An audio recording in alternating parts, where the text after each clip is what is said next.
Good morning बच्चों। Shri Krishna Bihari inter college के YouTube channel पर मैं राम प्रसाद आपका पुनः एक बार स्वागत करता हूं। आज मैं कक्षा 9 का इतिहास का जो पहला चैप्टर है फ्रांस की क्रांति, उसके बारे में बताएंगे। जैसा कि मैंने अगले वीडियो में फ्रांस की क्रांति के बारे में बताया था, फ्रांस की क्रांति की पृष्ठभूमि, उसके तत्कालीन कारण और फ्रांस की क्रांति का कारण, इसको मैंने अच्छी तरह बता दिया हूँ। आज मैं इस चैप्टर में फ्रांस की क्रांति की जो घटनाएं हुई हैं उसके बारे में आप लोगों को बताऊँगा। तो मैं पुनः एक बार फ्रांस की क्रांति की पृष्ठभूमि को बताना चाहूँगा। यदि किसी भी चैप्टर को समझना हो तो उस पाठ के चैप्टर की पृष्ठभूमि यदि समझ में आ जाएगा तो पूरा चैप्टर आसानी से आएगा। तो जिसमें फ्रांस की क्रांति हुई उस समय फ्रांस का जो शासक था लुई 16वां बहुत ही निरंकुश था और वह फ्रांस की जनता पर अनेकों प्रकार से अत्याचार करता था और जो फ्रांस में सामाजिक व्यवस्था जो वह बनाया था, प्रथम स्टेज और द्वितीय स्टेज और तृतीय स्टेज, तो फ्रांस की क्रांति का मेन कारण था तृतीय स्टेज। प्रथम स्टेज में पादरी वर्ग आते थे। पादरी वर्ग अपने को ईश्वर का भेजा गया दूत मानते थे और द्वितीय स्टेज में सामंत वर्ग आते थे। ये लोग धनवान होते थे, इनके पास अपना इतना पैसा अधिक होता था कि अपनी पहचान राजा के यहाँ खुदे बना लेते थे और जो राज्य की बड़ी नौकरियां होती थी इन्हीं वर्गों को ही दिया जाता था। और सबसे बड़ी बात यह थी कि जो फ्रांस का शासक लुई 16वां था वह हमेशा युद्धों में व्यस्त रहता था। जब उसका खजाना खाली हो जाता था तो वह जनता पर अनेकों प्रकार का कर थोप देता था, जिससे फ्रांस की जनता ने कर देने से इनकार कर दिया और उनका आर्थिक रूप से शोषण किया जाने लगा। तो 14 जुलाई 1789 को एकजुट होकर के अपने शासक मतलब कि लुई 16वें के विरुद्ध आंदोलन कर दिया, जो हम लोग फ्रांस की क्रांति के नाम से जानते हैं। तो आज हम बताएंगे फ्रांस की क्रांति जब हुई तो उसमें घटनाएं किस रूप में घटित हुई, कैसे घटित हुई, उसके बारे में बताएंगे। तो मेन टॉपिक है हमारा फ्रांस की क्रांति की घटना एवं परिणाम। फ्रांस की क्रांति की घटना एवं परिणाम। इसमें पहली हेडिंग है क्रांति का आरंभ। फ्रांस की क्रांति कब आरंभ होती है? फ्रांस की क्रांति का आरंभ जो फ्रांस की प्राचीन संसद थी, स्टेट जनरल, इसमें 175 वर्ष बाद जो कि बैठक हुई 5 मई 1789 को इसका उद्घाटन हुआ और 6 मई 1789 को जब इसमें तीनों वर्गों के सदस्य मतलब प्रथम स्टेज पादरी वर्ग, द्वितीय स्टेज सामंत वर्ग, प्रथम स्टेज में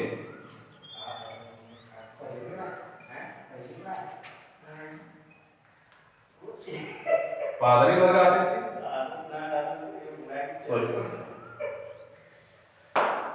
प्रथम स्टेज में पादरी वर्ग, द्वितीय स्टेज में सामंत वर्ग और तृतीय स्टेज में किसान वर्ग या जन साधारण वर्ग। और इस सम्मेलन में मतलब कि 1214 सदस्य थे, जिसमें 285 सामंत वर्ग थे, जिसमें 285 सामंत वर्ग थे और 621 जनसाधारण वर्ग था। जनसाधारण वर्ग थे और 308 जो कि पादरी वर्ग थे। 308 पादरी वर्ग थे। इतने मतलब कि दोनों सदस्यों को प्रथम स्टेज और द्वितीय स्टेज को मिला दिया जाए तो फिर भी इनकी संख्या जो है इनसे कम पड़ती है, जनसाधारण वर्गों से कम पड़ती है।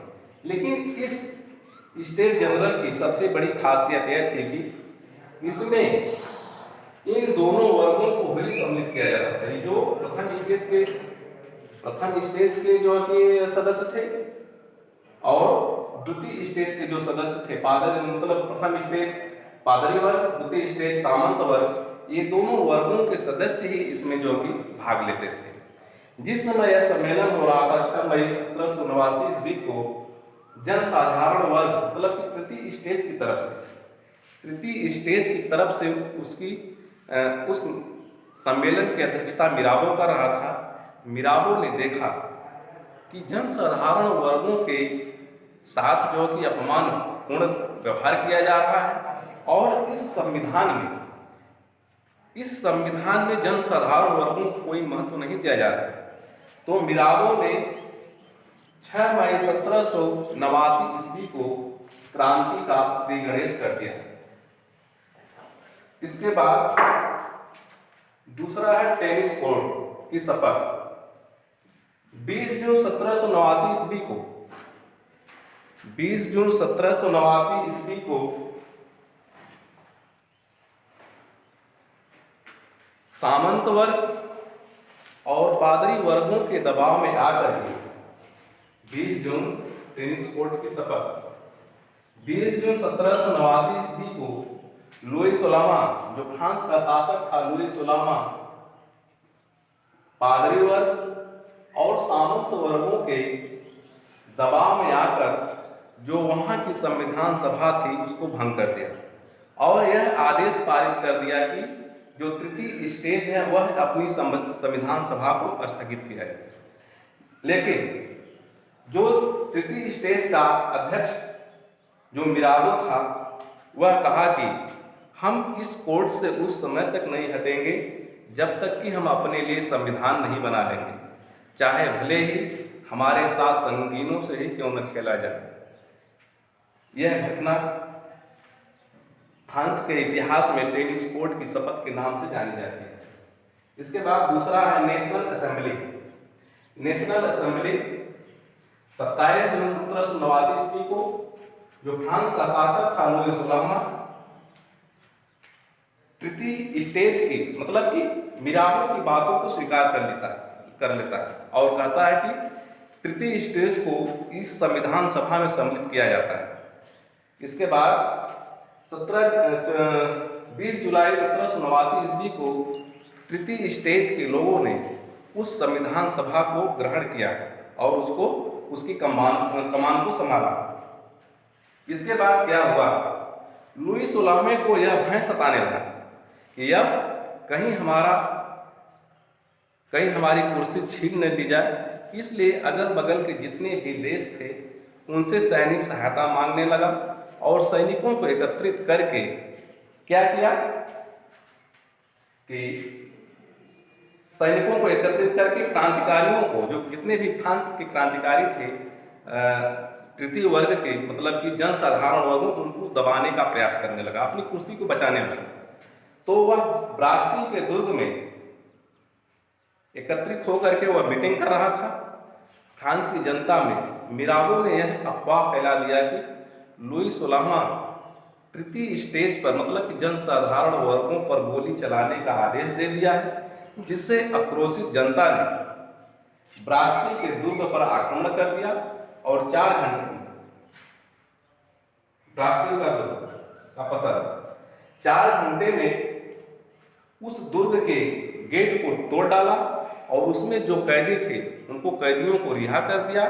इसके बाद उसमें जो गोले बारूद असलहे रखे गए थे उसको लूट लिया। यह घटना फ्रांस के इतिहास में ब्रास्टी के दुर्ग के पतन के नाम से जानी जाती है। इसके बाद है वर्साय अभियान। जब ब्रास्टी के दुर्ग को तृतीय स्टेज मतलब जनसाधारण वर्गों ने तोड़ डाला तो लुई 16वां अपना जान बचा करके वर्साई के एक महल में छिप गया। तो वर्साई के एक महल में छिप गया तो फ्रांस की 10,000 महिलाओं ने वर्साई के महल पर आक्रमण कर दिया और लुई 16वें और उसकी पत्नी और बच्चे को पकड़ा। यह घटना फ्रांस के इतिहास में चुड़ैलों के धावा के नाम से भी जाना जाता है और उनको फांसी दे दिया गया। इसके बाद नेपोलियन बोनापार्ट का उदय हो जाता है। नेपोलियन बोनापार्ट 10 नवंबर 1799 ईस्वी को उस समय मिस्र में युद्ध कर रहा था। वह वहां से आया और डायरेक्टरी सभा को भंग कर दिया। इसके बाद वह फ्रांस का शासक बन गए। फ्रांस का शासक बनने के बाद 1705 ईस्वी में वह प्रसाद